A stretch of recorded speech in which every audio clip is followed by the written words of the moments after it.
Ramasubramaniam sir, இந்த பிரச்சனை என்னதான் தீர்வு? நான் உங்களுக்கு இதில் ஏன் நடந்துச்சுன்னா விளக்கம் கொடுக்குற அளவுக்கு இல்லை, எல்லாமே உங்களுக்கு தெரியும். இப்போ இதுக்கு என்ன தீர்வு?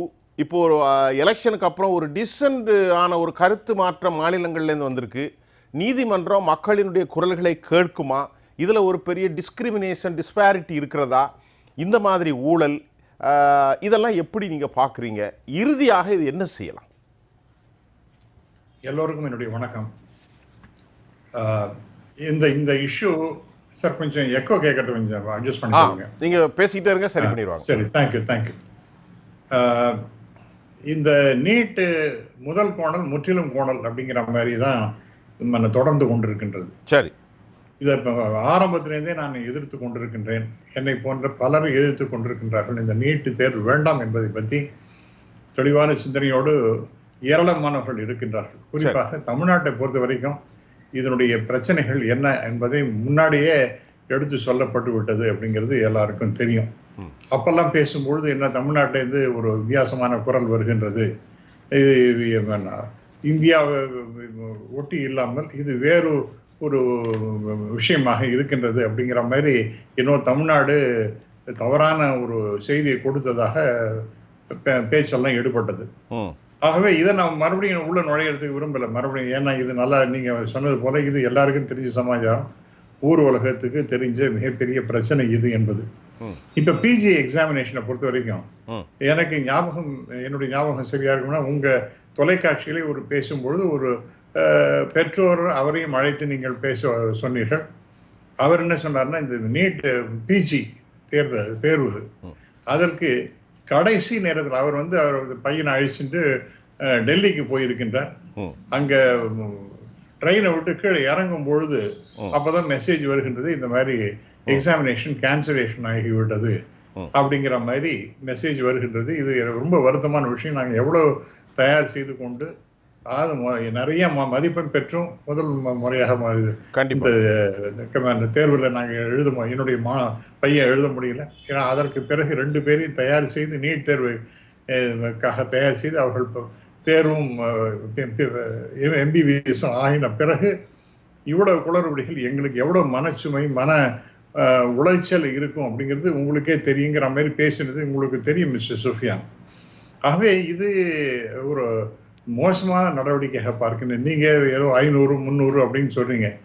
1000 கிலோமீட்டர் தூரத்துல கூட இப்போ இந்த பரீட்சை நடத்துகின்றார்கள். நான் இங்க இருக்கக்கூடிய மாணவன் 1000 கிலோமீட்டர் தூரத்தை சென்று அவன் பரீட்சை எழுத வேண்டும் என்றால் இது ரொம்ப அக்கிரமமான விஷயமாக இருக்கின்றது. எப்படி அது இயலும்? இப்ப போன முறை நடந்த போது கேன்சலேஷன் ஆகும் பொழுது தமிழ்நாட்டில இருந்து டெல்லிக்கு போய் பரீட்சை எழுதணும்னு சொன்ன அந்த மாதிரி கூத்தெல்லாம் நாம பார்த்தோம். அப்ப இது நிச்சயமாக இந்த தேர்வு முறை என்பது மிக மிக சரியானதாகவே இல்லை என்பதுல எந்த விதமான சந்தேகமும் கிடையாது. சரி, இப்ப நீட்டுக்கு மறுபடியும் அந்த இஷ்யூக்கே வருவோம். ஆகவே இதுல எனக்கு எந்த விதமான குழப்பமே கிடையாது. என்னுடைய சிந்தனை என்பது மிக மிக தெளிவு. இந்த நீட் தேர்வு என்பது தேவையில்லை.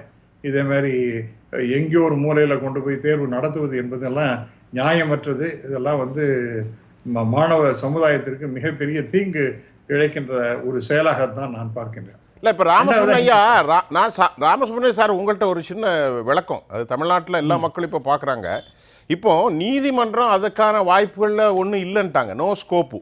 அப்படி இருக்கும்போது சமூகத்தில் பெரும்பான்மையானவர்கள் இந்த நீட் தேவையில்லை, இது தமிழ்நாடு மட்டுமல்ல எல்லா இடங்களிலும் இந்த குரல்கள், மராட்டியத்திலும் சரி ஆந்திர பிரதேசத்திலும் சரி பல இடங்களில் வந்துருச்சு.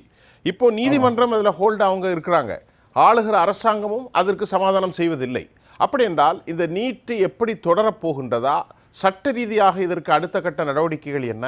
மக்கள் நீதிமன்றத்தில் ஆர்டினன்ஸ் கொண்டு வர முடியுமா? புதிய ஆட்சி வந்தால் அதுவரை தொடரத்தான் வேண்டுமா? எப்படி பார்க்கிறீர்கள்? புதிய ஆட்சி என்பதை பற்றி நாம் இப்போ பேச முடியாது. இப்போ ஒரு அரசாங்கம் என்பது இருக்கின்றது. அதனால் அவர்கள் என்ன முடிவு எடுக்கின்றார்களோ அதுதான் நடக்க முடியாமல் இனிமே ஒரு புதிய ஆட்சி என்ன நடக்கும் அப்படிங்கிறத கேஷியங்களுக்கெல்லாம் நாம் இடம் கொடுக்க முடியாது. சரி, இப்ப இருக்கக்கூடிய நிலைமை அப்படியே தொடர்கின்றது என்று எடுத்துக்கொண்டுதான் நாம் பேசணும். இந்த தேர்வு என்பதை அடிப்படையாக மிகப்பெரிய அளவிற்கு தமிழ்நாட்டில் எதிர்ப்பு தெரிவித்த பொழுது எல்லாருமே கிண்டலும் கேள்வி பண்ணார்கள். பக்கத்தாப்புல இருக்கிற கேரளாவில் இல்லையா, அவர்கள் ஒத்துக்கொள்ளுகிறார்கள், ஆந்திராவில் இல்லையா, குஜராத்தில் இல்லையான்னு எல்லாம் பேசினாங்க. இப்போ அதே இடங்களில் மகாராஷ்டிரா இருக்கட்டும், ஆந்திராவாக இருக்கட்டும், இப்படி இந்தியா முழுக்கலும் இருக்கக்கூடிய அந்த மாணவ சமுதாயம் கிளர்ந்து எழுந்திருக்கின்றது. அது வந்து மிகப்பெரிய பிரச்சனையாக பூதாகரமாக மாறி இருக்கின்றது என்பது தெரிகின்றது. உச்சநீதிமன்றம் அவங்க என்ன சொன்னாங்க சார்?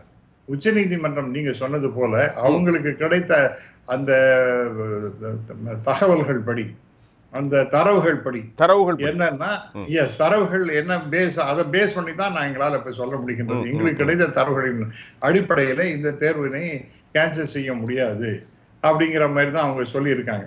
ஆகவே இது அதனால முழுமையான எல்லா விஷயமும் உச்ச நீதிமன்றத்துக்கு சொல்லப்பட்டதா என்றால் இல்லை.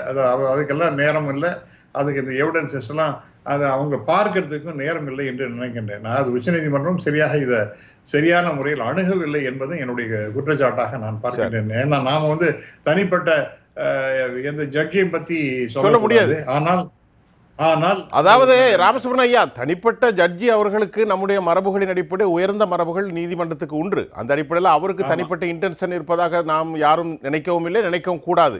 அவர்களுக்கு கிடைத்திருக்கக்கூடிய தரவுகள் அடிப்படையில் இது வந்திருக்கு, அப்படித்தானே? எக்ஸாக்ட்லி. அதனால நமக்கு இன்னைக்கு இந்த பாஜக சார்ந்த நண்பர் வந்திருக்கின்றார் திரு செல்வம் அவர்கள். அவர்னா he is also a lawyer. He knows very well what is the legality about the whole issue. ஆகவே இன்னைக்கு சுப்ரீம் கோர்ட் சொல்லியிருக்கா, நம்ம அதுக்கு தலைவணங்கணும். ஆனா அதை பத்தி நம்ம குறை சொல்லக்கூடாது என்று யாரும் சொல்ல முடியாது. அதுக்கு குறை சொல்லலாம். ஆமா, எஸ், எக்ஸாக்ட்லி.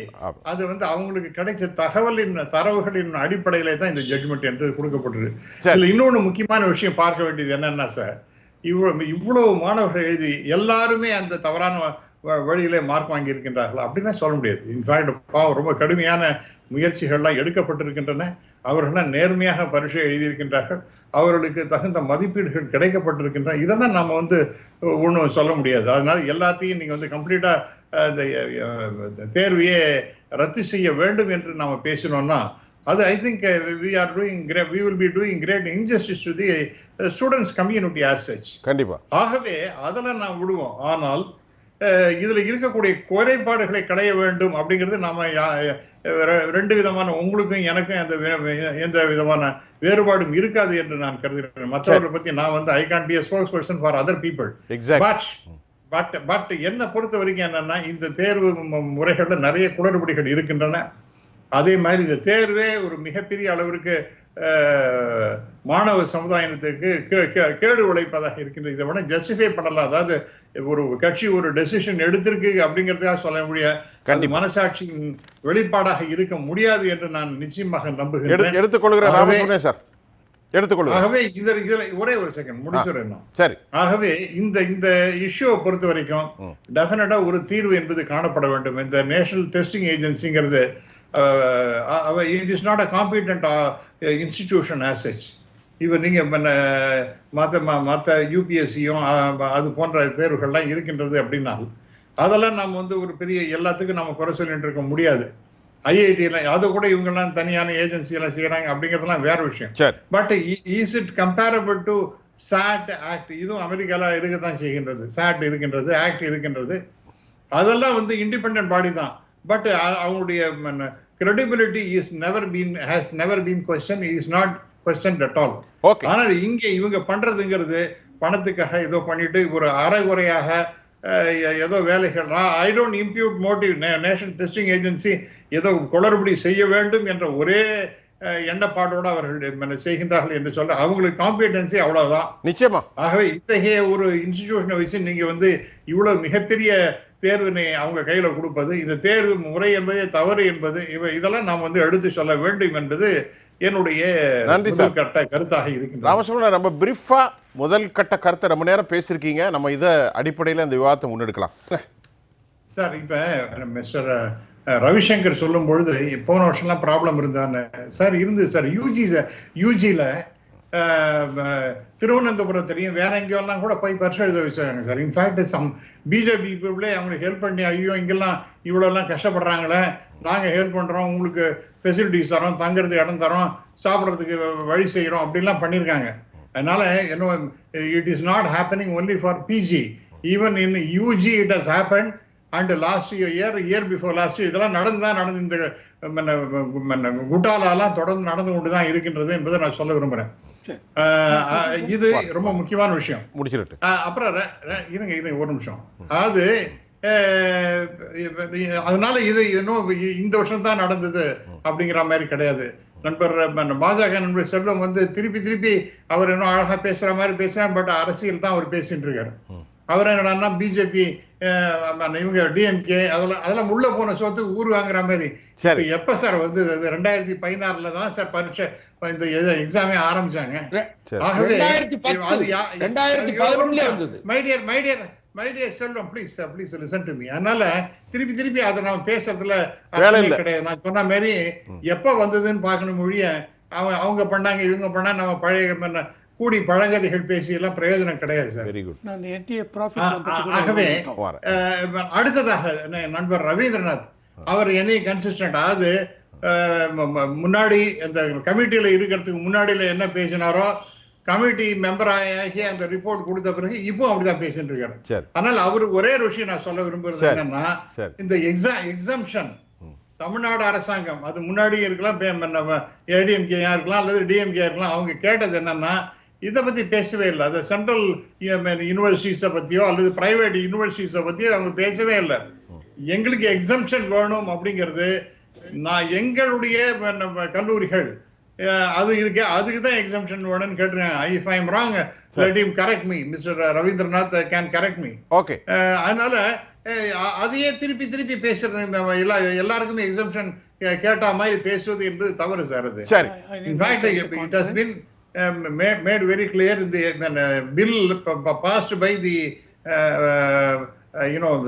state assembly.